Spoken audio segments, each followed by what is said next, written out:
আমি তো দরজা খুলে রেখে গেছিলাম, তুমি দরজা আরে বাবা কাকে আদিকে হঠাৎ কেমন যেন অচেনা লাগছে। কি হয়েছে ওর? গৃহপ্রবেশ ধারাবাহিকের আজকের পর্ব। ধারাবাহিকের শুরুতেই আমরা দেখতে পাই রনিত সকলকে বলছিল সে চাকরি পেয়েছে। তখন রঞ্জিনী বলে এই আনন্দেও কেক কাটা হবে। তারপর সেখানে অয়না চলে আসে এবং সে বাইরে যাচ্ছিল।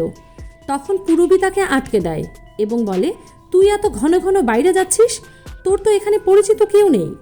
তখন অয়না বলে আমার তো সামনে কলেজে ভর্তি হতে হবে, পড়াশোনা শুরু করতে হবে, তাই আমি এখানকার সব বিষয়ে খোঁজ খবর নিচ্ছি। এখানে আমার কয়েকজন বন্ধু হয়ে গেছে, তারা সব ব্যাপারেই আমাকে সাহায্য করে।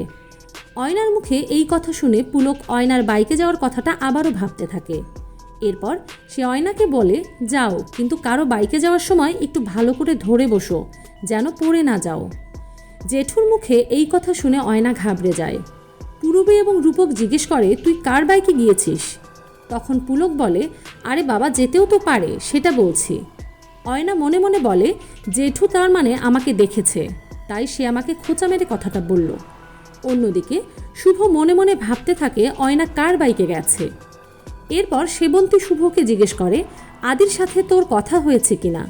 শুভ বলে না, আমার সাথে আদির কোনো কথা হয়নি, দাঁড়াও আমি ফোন করছি। শুভ ফোন করতেই যাবে, তখন তার কাছে একটা ফোন চলে আসে। তখন সে খবর পায় আদি এবং ঋদ্ধির অ্যাক্সিডেন্ট হয়েছে, তারা হসপিটালে আছে। এর পরের সিনে আমাদের হসপিটালে দেখানো হয়, সেখানে শুভ, হিরক, রনিত গেছে ঋদ্ধি এবং আদিকে দেখার জন্য। হসপিটালে ঢুকেই নার্সের মুখে শুনতে পায় এখানে দুজন পেশেন্ট এসেছে যারা অ্যাক্সিডেন্টের জায়গাতেই মারা গেছে। এই কথা শুনে তো শুভ ভেঙে পড়ে এবং সে অসুস্থ হয়ে যায়। হিরক বলে নার্স এসব কি বলছে, স্পট ডেট মানেটা কি? ঠিক সেই সময় সেখানে ঋদ্ধি চলে আসে এবং শুভকে বলে তোমরা এখানে?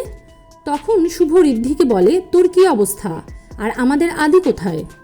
ঋদ্ধি বলে আমি ঠিক আছি, সামান্য চোট লেগেছে, দাদা ভাইও ঠিক আছে।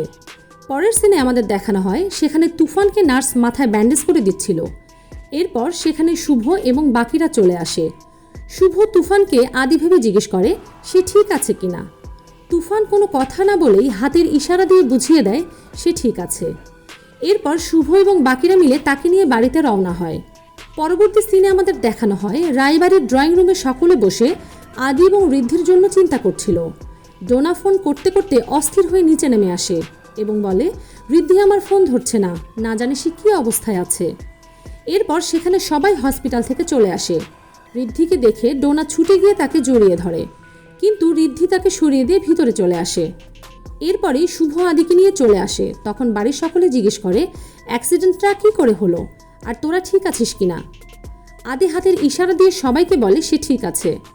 এরপর ঋদ্ধি বলে হঠাৎ একটা বাইক আমাদের গাড়ির সামনে আসাতেই অ্যাক্সিডেন্টটা হয়ে যায়।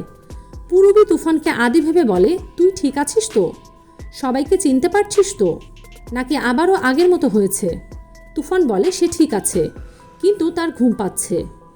এরপর পুলক বলে ওদেরকে ছেড়ে দাও, ওরা এখন বিশ্রাম নিক। ঋদ্ধিকে ডোনা তার ঘরে নিয়ে যাওয়ার চেষ্টা করে, কিন্তু ঋদ্ধি হাত ছাড়িয়ে দিয়ে একাই উপরে চলে যায়। এরপর শুভ তুফানকে নিয়ে চলে যায়। পরবর্তী সিনে আমাদের দেখানো হয় শুভ তুফানকে নিয়ে তার ঘরে গেছে। এরপর তুফান বিছানায় বসে এবং ক্লান্ত হওয়ার অভিনয় করতে থাকে। শুভ জিজ্ঞেস করে অ্যাক্সিডেন্টটা কি করে হলো, তুমি তো খুব ভালো ড্রাইভ করো।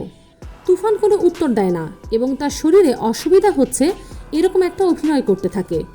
তখন শুভ বলে তোমার কি হয়েছে, আমি কি ডাক্তারকে একবার কল করব?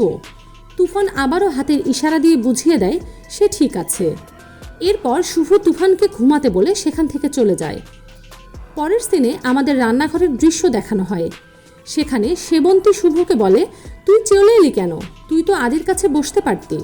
শুভ বলে আদি একা থাকতেই পছন্দ করছে, ও হয়তো ভয় পাচ্ছে আগের অ্যাক্সিডেন্টটা নিয়ে। অন্যদিকে তুফান ঘরের দরজা বন্ধ করে বিছানায় বসে নিজের মতো এনজয় করতে থাকে। পরের সিনে রান্নাঘরে কমলি চলে আসে এবং বলে অ্যাক্সিডেন্টের জন্য আদিদার মাথায় কোনো গন্ডগোল হয়নি তো, আমার কিন্তু সুবিধা লাগছে না। তখন শুভ কমলিকে তার কাজে যেতে বলে। এরপর সেবন্তী বলে কমলির কথা খুব একটা ভুল নয়, চিন্তা কিন্তু একটা রয়ে যাচ্ছে।